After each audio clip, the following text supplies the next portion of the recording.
കുന്നത്തൂർ പാടി എത്തി. വണ്ടി ഇവിടെ പാർക്ക് ചെയ്ത്. ഇവിടെ ഭയങ്കര തിരക്കാണ്, കൊറേ വണ്ടി ഉണ്ട്. Full Q ആണെന്നല്ല. പുറത്തിറങ്ങിയാലും കുറച്ച് തണുക്കുന്നല്ലേ?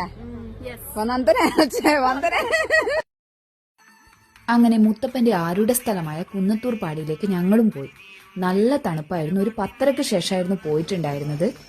രണ്ട് സൈഡ് ഫുൾ ചെടി, മറ്റേ മരങ്ങളെല്ലാം ആയിട്ട് നല്ലൊരു വൈബുണ്ട്, നല്ല തണുപ്പ്. ഇവിടെ മുത്തപ്പനായിട്ട് ഒരു ക്ഷേത്രമൊന്നുമില്ല, പക്ഷേ പ്രകൃതിദത്തമായ ഒരു അന്തരീക്ഷത്തിലാണ് ഈ ഒരു ഉത്സവം നടക്കുന്നത്. പൊതുവെ ഇവിടെ രാത്രികാലങ്ങളിൽ നല്ല തിരക്കുണ്ടാവും. നമ്മൾ പോയ സമയം നല്ല തിരക്കുണ്ടായിരുന്നു. അങ്ങനെ ഫൈനലി നമുക്കൊരു സീറ്റ് കിട്ടി.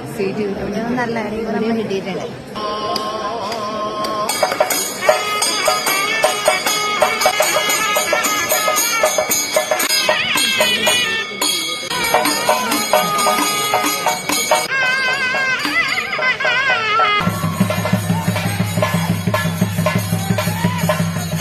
പിന്നെ മുത്തപ്പന്റെ പ്രസാദം കഴിച്ചു. അവിലും കടലക്കയും കൂടി ഉള്ളതായിരുന്നു ഇവിടുത്തെ പ്രസാദം.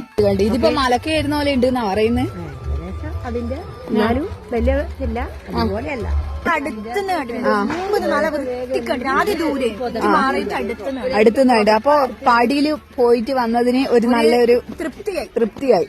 അത് നമുക്ക് അടുത്ത പ്രാവശ്യം പോവാം. പകല് വരണം. യെസ്, അന്നേരം പകല് വരണം.